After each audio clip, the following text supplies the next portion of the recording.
I totally get how hard it is to watch other people live with the thing that you want most, and how heart-wrenching and heartbreaking it is to be putting all of this time and effort and energy into making something happen in your life and it's not happening and you're watching it happen for other people. But have you actually tried a gratitude practice, like journaling out every single thing that you do have that is good in your life that you are excited about?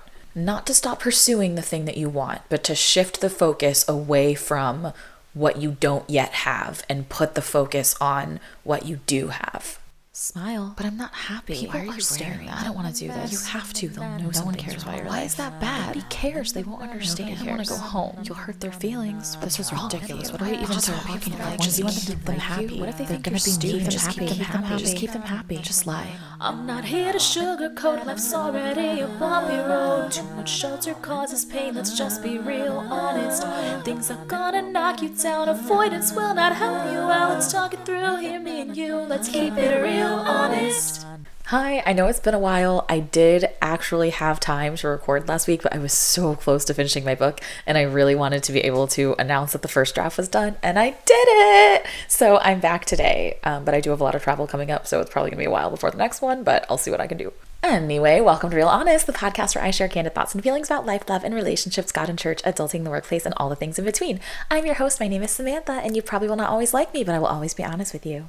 Today I'm talking about walking in your calling, and if you're not a spiritual person or a faith person and you don't relate to the word calling, this can just be your purpose, what it is that's set in front of you. Like, it could be why you're here on this planet, it could be what you need to focus on like this week, this month, but whatever it is that you are uniquely suited to pursue.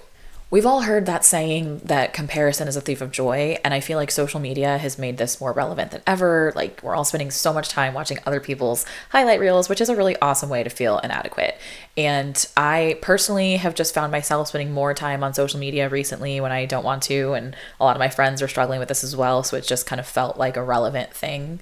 So I believe that we all have a purpose in life and that God made us unique individuals for specific reasons. Even if you don't believe that, it is still a fact that you are a unique individual. And even if you don't believe that you have like a purpose, your life in itself has a purpose, you have a purpose in your family and as a friend, in your job, in your community. And I have found in my own life that realizing what that is, or attempting to realize that is, by focusing on what is right in front of me, has really, really helped me manage anxiety and depression. So to start with what I'm learning from God in this season on this topic, it has been that I am still very judgmental of others. I'm really trying to work on that, but it's just a personal issue, but at least I'm self-aware about it.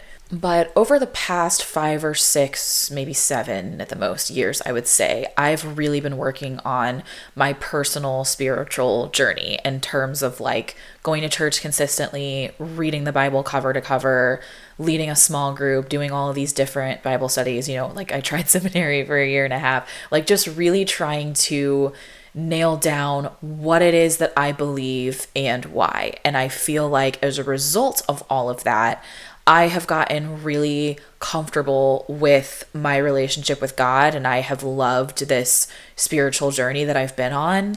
And I feel like I have a new understanding of who God is that I did not have years ago.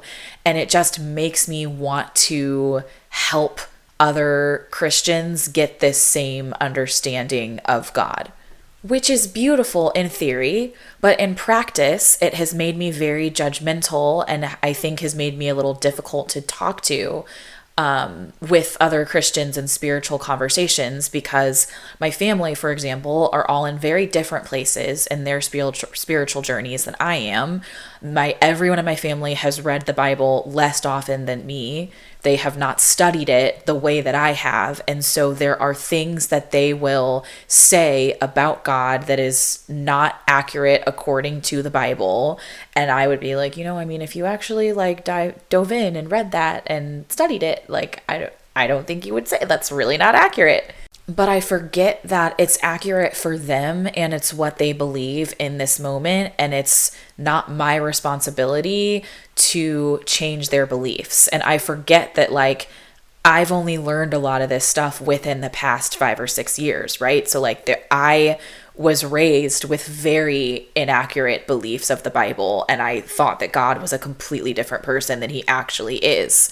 And so there are other people that like are not going to learn this stuff in 5 years. Like for most people, it's a lifelong journey of like study and prayer. And so I feel like, just to bring this back to like finding your calling and focusing on your calling, I feel like this is my spiritual journey that I need to focus on. Like I felt like I was called to seminary for a very short time because then I left. But either way, like I don't think that every Christian needs to go to seminary, right? There was a season that like I was going to church every single Sunday, and I had to take a break from that for a while until to get the desire to go back and try it again. So now that I'm back in a season of watching a service every single Sunday and consuming a message, whether it's on a podcast or YouTube or whatever, however I'm getting it, that is just about me. That does not mean that every Christian in my life also needs to be hearing a sermon every single week, because they might be in that season where they need to take a break in order to get called back. In the Christian church, there's a lot of talk about meeting people where they're at, but I don't feel like there is a lot of education on how to do that. Like in theory, what it means is, as a small group leader, if a brand new Christian joins my group, I should converse with them at a more of an elementary level. Like I basically should assume that they don't know any of the Bible stories, like maybe are not comfortable praying out loud. I shouldn't call on them to pray at the end of group. Like I should call on one of the more seasoned members, unless I've had a conversation with this brand new Christian and they're like open to trying it and it's something they want to do. But in order to meet people where they're at, you have to understand where they are. And for a lot of people, you can't understand where somebody is if they have not been there. So for example, like a lot of the girls that are currently in my small group are people that were raised in the church, similar to me. Like we were all raised in the church, have been Christians for life, and something happened where we didn't get pulled away, but more like we had to explore, like, I think there was some incorrect theology in my like childhood teaching, and we had to dive in and figure out what we believed was true. We came to this conclusion of what we believe is the truth, and now we're all meeting together on a regular basis to be able to continue discussing that and working on it. I've been leading this group for 6 years now, and over the years I have gotten some brand new believers or some people who like have walked away from the faith for a significant amount of time and like ran in the complete opposite direction, and then like felt like they needed to repent and come back to Jesus. And those people have not stayed in my group long term. I think because for me as a leader, I can't relate to those experiences because I haven't had them. And so that's not to say that those people can't join my group. Like my group is absolutely open to anyone at any stage of belief. It's just something that I have to know as a believer, where if I get a brand new Christian in my group, like I have to have more conversations with them just to say like, I don't know what becoming a Christian as an adult is like, because I became a Christian at like 4. And while I had to tweak my theology over the years, I don't have the experience of like growing up a religious or as a completely different religion and then deciding as an adult that I want to figure out what religion is. And because of that, I'm not fully able to meet a brand new somebody who did become a Christian as an adult where they're at, because I can't understand what that is like. So the way that I attempt to meet them where they're at is for me to be quiet and just let them do more talking, and for me to ask a lot of questions. And the biggest thing that I need to do is not interject my journey onto them, and not to say like, oh, well, this is what I believe, and so this is what you should believe, or this is how God talks to me, so this is how God talks to you. Like I need to always pull it back to say, this is how God talks to me, and I'm sharing this with you in case it is helpful that he talks to you in a similar way sometime. Maybe not, but there's no guarantee that will happen, because this is just my experience and my journey.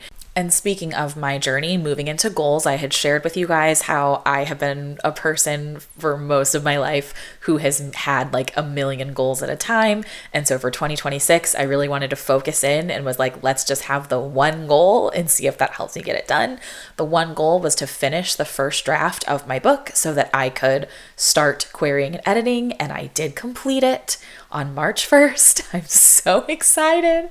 And what's funny is that so many of my friends have said like, oh my gosh, congratulations. Like, can't wait till you're a millionaire, get a book deal. And like, I know that they're just trying to like manifest something good. But at the same time, it's like, you have no idea what the writing process is. You have no idea anything about the publishing industry. And like that's just not a realistic thing that would happen. Because I'm a perfectionist, I really like to have as much information as humanly possible before I dive into things. And so part of why this book has taken me so many years to write is because I have spent a lot of time in writing groups, talking to other writers, learning how they structure their novels, what tools they use, what programs they write in. I've also attended a lot of writers' conferences to watch writers pitch their work and to hear editors and agents read pitches and read work and give feedback on them so that when I was ready to pitch, I would have an idea of what the process is. Now, I'm still not ready to pitch because, again, I've only finished my first draft, so I still have to go back and edit it. I don't know how many drafts I'm going to do. I honestly think 2, 3 tops. A lot of writers do like 10 drafts or more than that. But because I am a perfectionist and I kind of edit as I go, like it's pretty clean and polished. But editing is my favorite part. And just for those that don't know, editing is not proofreading. Proofreading is when you're doing like spelling and grammar and that kind of stuff. Editing is when you're looking at the story big picture and you're making notes on like what works and what doesn't work, and like this is a great scene but it doesn't make sense here, so I'm gonna move it somewhere else. And also getting into the details. So like doing some more character work, giving some more specific detail within a scene, sensory detail. That stuff is really fun to me. Whereas just getting out all of the beats in terms of like what happens in what order, like that's the first draft. That was not fun to me. It was very exhausting. But now that like I know my world, I know my characters, and it's just about polishing and moving things around and making things better, like this is like fun and I'm really excited about the editing process. I also just happened to finish my first draft the day before I went to my chiropractor. So I was telling my chiropractor about it and she was like, oh my gosh, my stepdaughter studied English. She really wanted to get into the publishing industry and that ended up not working out for her, but she loves to read and she knows all about like the industry and like what different publishers and agents are looking for. Maybe she'd be interested in giving you some feedback. And I was like, that would be amazing. Like, please ask. And she literally texted me an hour later and was like, here's her info. She's totally interested. And I'm so excited to have somebody with the knowledge to read it and give me feedback because, as I've mentioned on here before, I do have a team of beta readers. They are made up of friends and family, which they tell you you're not supposed to do because your friends and family are more likely to just tell you that it's great because they love you and they're worried about like hurting a relationship by saying like, this is awful. So I'm excited to have somebody that doesn't know me read it. But also, while I'm so grateful for my friends and family that are reading it, and a lot of them have given helpful feedback, when I need like new ideas or like specifically this is not working and I need to do this instead, they don't think like writers, which also beta readers are not supposed to. So I'm not faulting any of them for this. But so one of the things that I've learned through this process is when I read books now, I read it as a writer and I'm thinking about, okay, because of the structure of this book, the writer probably used this program to write this, or like their pacing is really good or their pacing is off, or I'm thinking like this is a really good scene and I'm thinking about what works about it and not just having the like reader experience of like I'm just reading a book and I'm just in the world and like it just is what it is and maybe I like it and maybe I don't, but I'm thinking more about what works. Whenever I go and meet authors, I always ask them, what is something that you wish you had known before you were published? And most of them say something similar to, I wish I had known how much of my passion projects were going to have to be put on the back burner because, you know, a lot of authors, you might write 10 books before one gets picked up. And you think in your mind, okay, this is the book they chose to publish, but I have these 9 other drafts that are great ideas. But the publisher might say, we're going to publish that book and we want it to be a series of 5. We're not going to publish anything else that you've written. Like that, the market doesn't want it. The readers aren't looking for anything like that. And that can be really discouraging because now you have a deal and you have to write these 5 books. And I feel like the average reader does not think about or understand that. I have met Veronica Roth, who wrote the Divergent series, a few times. She has a really awesome blog. If you're interested, go to her website. But one of the things that she has been talking about recently in her blog and on Threads is about how she wrote Divergent when she was like 22 and got this massive deal. They made movies, like it's this huge thing. And similar to how streaming services have given movies and TV new life to where like new fans are discovering shows every day that are 20 years old. She's like, you know, there are new people that are discovering Divergent for the first time every single day. And, you know, famously, Divergent, she kills one of the main characters at the end of the series. And this was like famously a very big deal. The internet was very upset. And she says like she still is regularly receiving death threats and just angry people that think she's a terrible writer and hate this book. And she's like, I am a grown adult. Like, I don't want to be defined by something that I wrote when I was 22. And she wants to be able to look back on that and enjoy it as like a capture of that part of her life. But also understanding that like every single day there is a new reader that reads that book for the first time and doesn't know how much she's written beyond that and isn't like studying her work the way that I am. But I love the advice that she and a lot of other authors have given, which is that this is your book that only you can write, that is coming from you.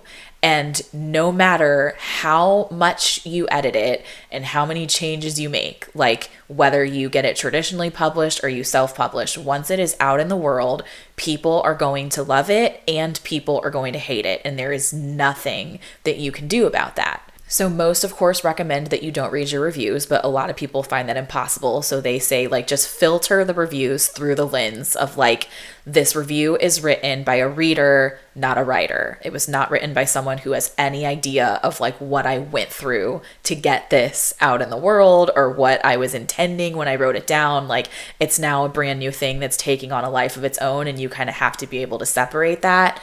And I just bring that back to the whole, like, this is my book that only I can write. And so focusing on or thinking of, like, what is the thing in your life that is yours that only you can do?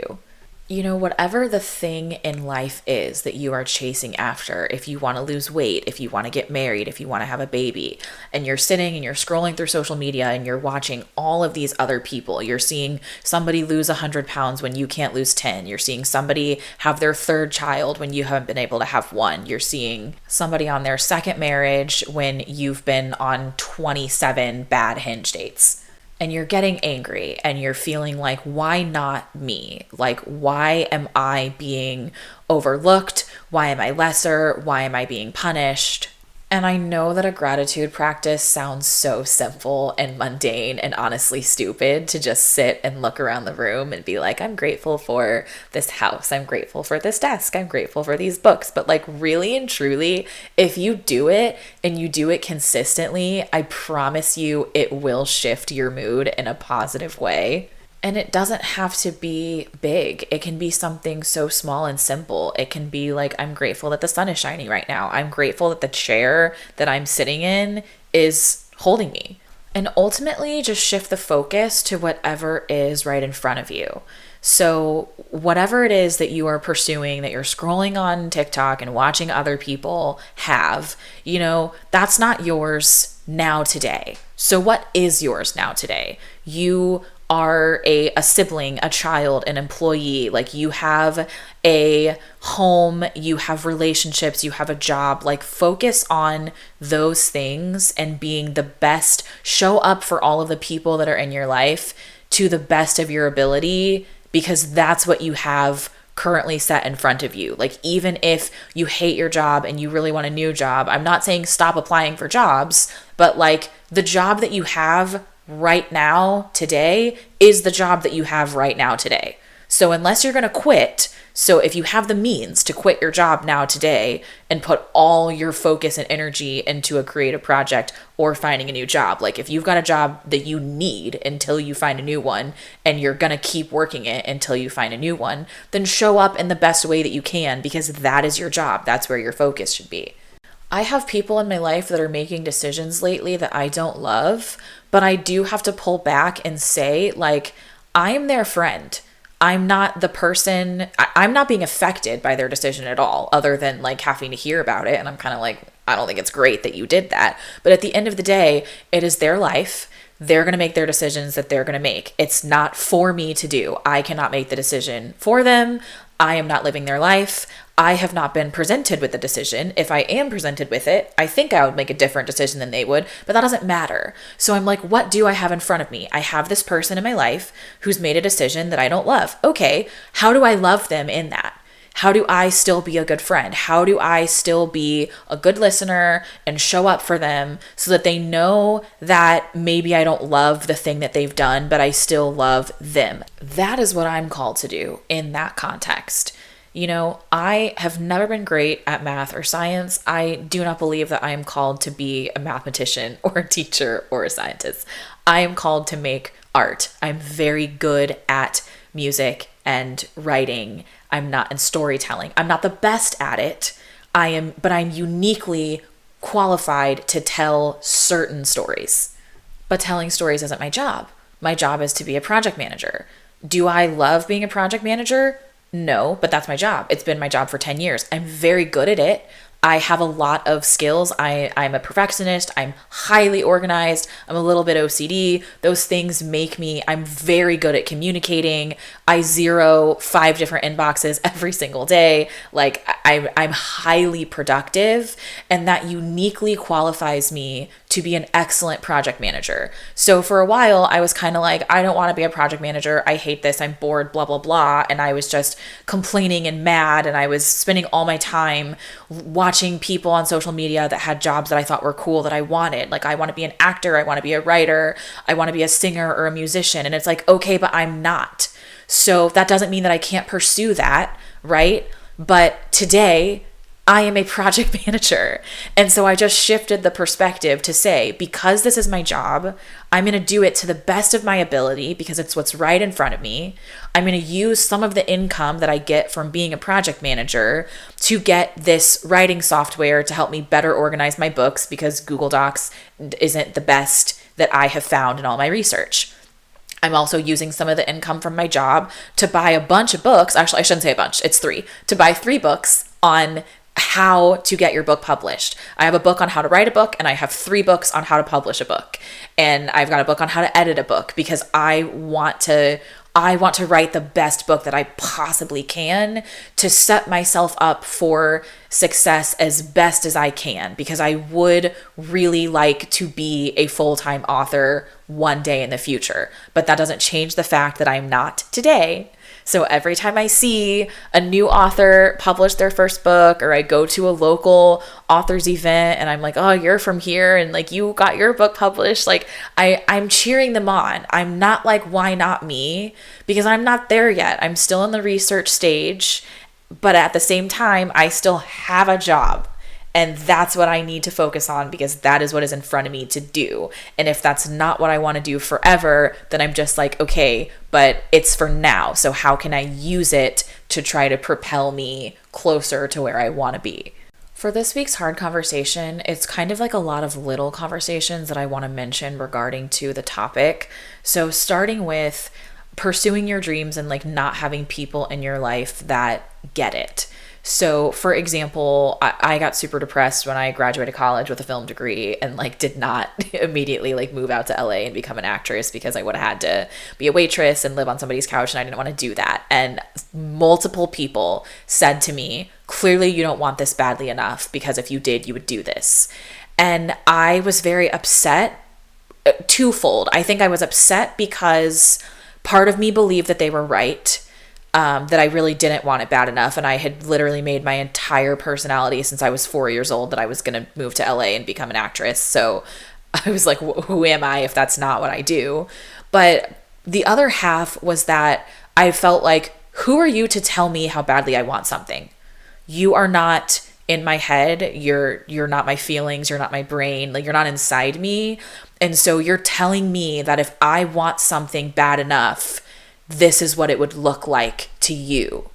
But that's actually irrelevant to me, because I can want something so badly, and the manifestation of what I do about that is not the same as what you think it should be.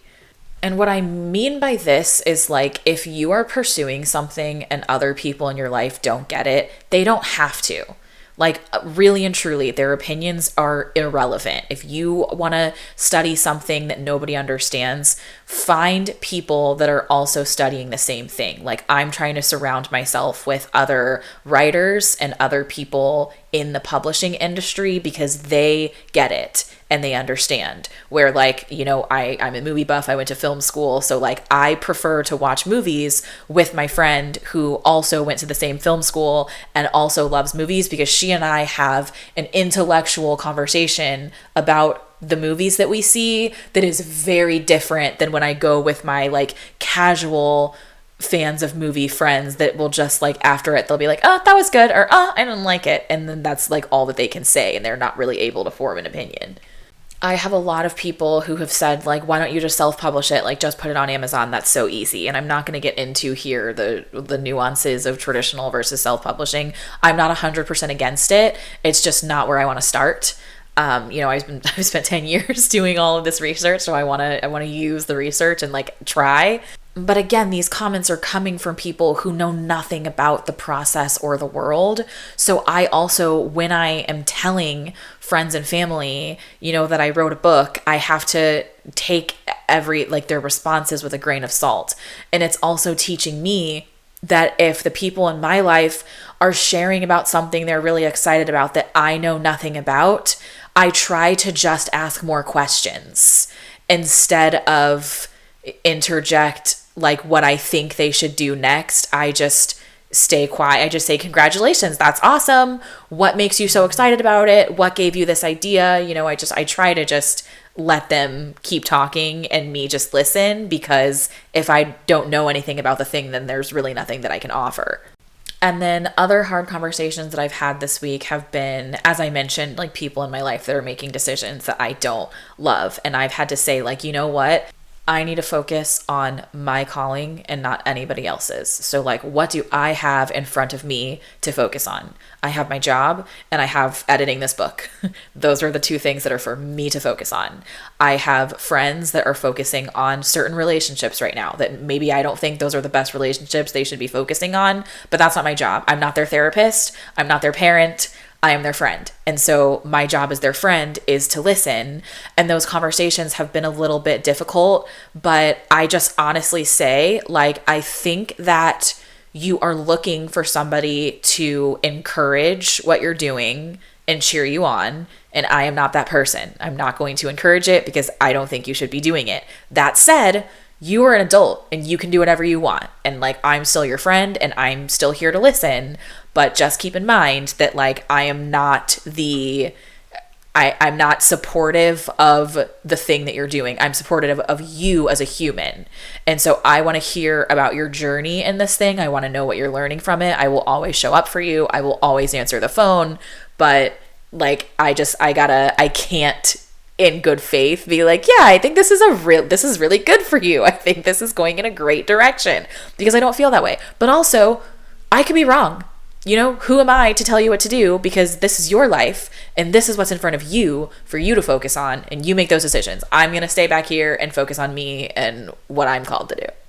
Wrapping up today with what I'm watching right now. I finally quit Station 19, you guys. I was on a mission to see all of Shonda Rhimes' shows because she's my favorite creator and I think she's a genius. And like, so of course I watched the new season of Bridgerton like in the one night but I was going back and watching all her shows that I had missed, like Private Practice and Station 19. And I really, really liked like the first 3 seasons, I think, of Station 19. And then after that, I just got bored and it was like dragging. And I'm like, I think I still had season 6 and 7 to go, but I hated it. I was like, I wouldn't say I would hate watching it, but I was just like, this isn't fun.